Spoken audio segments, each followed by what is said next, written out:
आज हम लोग बात करेंगे वेरिकोज वेन के बारे में। अब वेरिकोज वेन तो एक बीमारी हो गई, तो आपको कैसे मालूम लगेगा कि वेरिकोज वेन आपको है या नहीं है। सबसे पहले तो हम ये बात करेंगे कि उसके लक्षण क्या आते हैं, साइंस क्या होते हैं और सिम्टम्स क्या होते हैं। फिर अगर आपको लक्षण आ रहे हैं तो हम थोड़ा और आगे बढ़ जाएंगे कि उसके लिए जांचें क्या रहती है, मतलब कि टेस्ट क्या रहते हैं जिससे ये कंफर्म हो जाए कि कहीं आपको वेरिकोज वेन तो नहीं है। जब हमने ये बात कर ली तो बीमारी कंफर्म अगर हो गई है तो हम लोग आगे चल देंगे कि अब इसका इलाज क्या है, मतलब कि हमने समस्या समझ ली। अब हम लोग आ जाएंगे कि समाधान क्या है। नमस्कार, मैं doctor Ankita Kalra, Ayurveda consultant and neurotherapist. आज हम लोग इस सब चीजों के बारे में डिस्कस करेंगे, तो आइए आगे बढ़ते हैं। अब होता क्या है कि कुछ लोगों को अपनी वेन्स जो है वो उभरी हुई दिखती है, मतलब आपकी जो नीली नसें हैं वो ऊपर बहुत ज्यादा उभरी हुई दिखेगी, या फिर ऐसे कुछ गांठ गांठ सी बनी होगी वो आपको दिखने लगेगी बिल्कुल ऊपर से। तो कुछ लोगों का कंसर्न तो रहता है सिर्फ कॉस्मेटिक पर्पज से कि मैम ये देखने में बुरी लगती है। प्लस कुछ लोगों का कंसर्न जो कि जिसपे हमें ज्यादा ध्यान देना चाहिए वो क्या है कि उनको पेन बहुत ज्यादा उसमें रहता है। जनरली आप ये देखेंगे पैरों में, तो उनको पेन वहां पे बहुत ज्यादा रहता है। प्लस जब वो रात में सोते हैं तो उनको पैरों में टिंगलिंग सेंसेशन, मतलब चिमचिमाहट, मतलब ऐसा लगेगा कि चींटियां काट रही हैं, ये फील होता है। या फिर ऐसा लगेगा कि पैर के अंदर कुछ बंद हो रहा है और कुछ खुल रहा है, मतलब कि उसका एक लॉजिक रहता है, वो मैं आपको बताऊंगी कि ये होता क्यों है।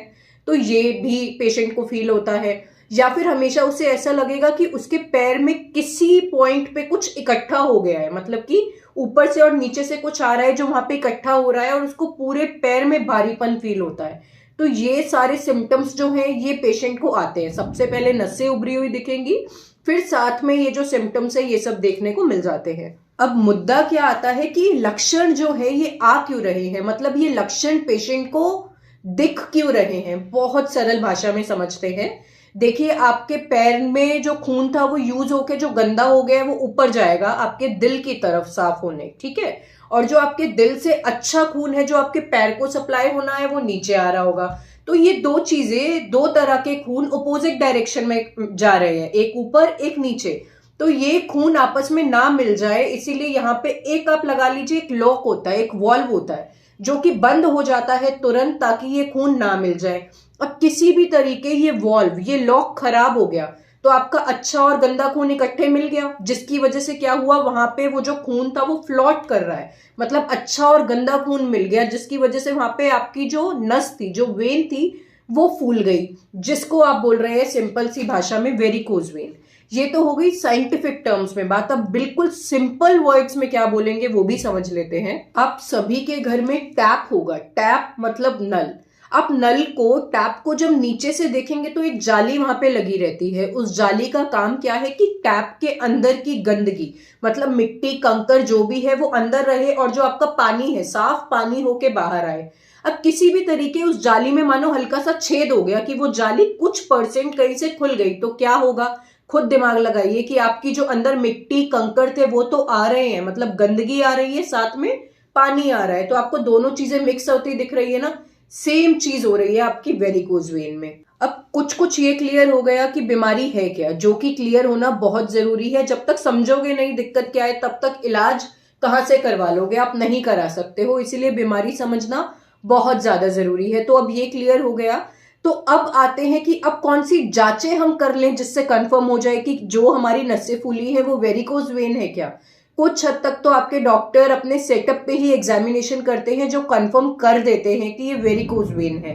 प्लस दो तीन टेस्ट जो रहते हैं वो क्या है, एक तो ब्लड टेस्ट कराते हैं, साथ ही में एक डोपलर टेस्ट रहता है जो बहुत हद तक या पूरा ही क्लियर कर देता है कि आपको वेरिकोज वेन है या नहीं है।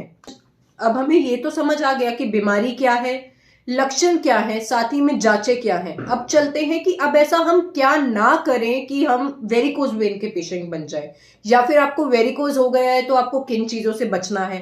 सबसे पहले तो आपको लंबा खड़ा नहीं होना है। Prolong standing is a big big and most important cause of varicose vein, तो आपको इससे बचना है। दूसरा, आपको क्या करना है कि अगर आपको कॉन्स्टिपेशन बहुत लंबे टाइम से है तो वो भी वेरिकोज वेन करवा सकता है, तो आपको उस पर भी काम करना है। या फिर आपका वेट बढ़ रहा है तो उसको कंट्रोल में लाइए, क्योंकि उसकी वजह से भी ये प्रॉब्लम हो सकती है।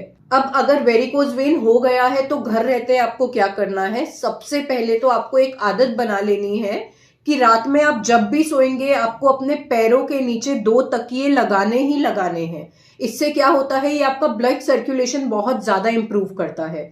साथ ही में क्या करना है कि आपको अपने पैरों को ऊपर उठाकर, मतलब आप बेड पे लेट जाइए, पैर ऊपर रखकर आपको अपने पैरों की ऑयल से मसाज करनी है, नीचे से ऊपर की तरफ ऐसे आपको मसाज करते हुए अपना लेकर आना है। कोई भी ऑयल ले लीजिए, उससे आप अपनी मसाज कीजिए। और आपको क्या करना है, डाइट में आपको फाइबर रिच और एंटीऑक्सीडेंट रिच आइटम्स ही चूज करने हैं। साथ ही साथ में आपका जो भी एरिया है वेरिकोज वेन वाला, वहां पे आपको alternate warm and cold press करना है, मतलब थोड़ी देर गर्म सेका फिर ठंडा सेका, ऐसे आपको करना है। मोस्टली वेरिकोज वेन के पेशेंट्स में खून जो है वो जनरल से गाढ़ा मिलता है, तो खून पतला करने के लिए आपको गार्लिक खाने की आदत बना लेनी है, मतलब आपको रोज सुबह लहसुन की कुछ कलियां खानी है। साथ ही में क्या करना है, वेरिकोज वेन के पेशेंट्स को स्टॉकिंग्स दी जाती है। स्टॉकिंग्स क्या होती हैं, इलास्टिक होती हैं, तो वो आपकी वेन्स को सपोर्ट करती हैं, तो वो स्टॉकिंग्स आपको जरूर पहने रखनी है जब आप लंबे खड़े हों। कौन सी एक्सरसाइजेस फायदा देती हैं वेरिकोज वेन में, तो सबसे पहली तो है साइकिलिंग, कि आप रोड पर साइकिल चलाए तो बहुत अच्छा। अगर वो टाइम नहीं है तो आप क्या कीजिए कि घर पे बेड पर लेट जाइए और बेड पे लेट के ही अपने पैरों से साइकिल चलानी है। दूसरा क्या करना है, उसी पोजीशन में लेटे हुए आपको अपनी दोनों टांगे ऊपर उठानी है, नीचे ले जानी है, जैसे बोलते हैं लेग रेज। और क्या करना है, आपको एक जगह खड़ा नहीं होना है, तो क्या करना है कि आपको तेज तेज तेज तेज चलने की कोशिश करनी है। ये भी आपको बहुत ज्यादा फायदा देगा। ये सारी एक्सरसाइज बेसिकली करती क्या है कि आपका ब्लड सर्कुलेशन आपके वेरिकोज वेन वाले एरिया पर बहुत ज्यादा इंप्रूव करती है, जिसकी वजह से आपकी समस्या जो है वो बहुत हद तक कम होने लग जाती है। अगर इनिशियल स्टेज है तो बहुत ज्यादा चांसेस हैं कि जो चीजें मैंने यहाँ पर बताई उसी से आप रिकवर कर जाएंगे। प्लस अगर इससे सही नहीं हो रहा है तो कुछ मेडिकेशन, साथ में आयुर्वेद में क्या रहता है, आपके गंदे खून को निकालने के लिए 2 प्रोसीजर रहते हैं। या तो आप जलोका से, मतलब लीच से, मतलब जैसे शायद आप जॉक के नाम से जानते होंगे, उससे आप अपना गंदा खून निकाल लीजिए, जिसे बोलते हैं रक्त मोक्षण। और रक्त मोक्षण का ही एक दूसरा टाइप होता है जिसमें हम निडल से गंदा खून निकालते हैं, उसे बोलते हैं सिरावेदन। दोनों प्रोसीजर बहुत इजी हैं और बहुत ज्यादा आराम दे देते हैं वेरिकोज वेन में। अगर कुछ भी डाउट हो आप पूछ सकते हैं, और कंटेंट पसंद आ रहा है तो भाई चैनल को सब्सक्राइब भी कर दीजिए। धन्यवाद।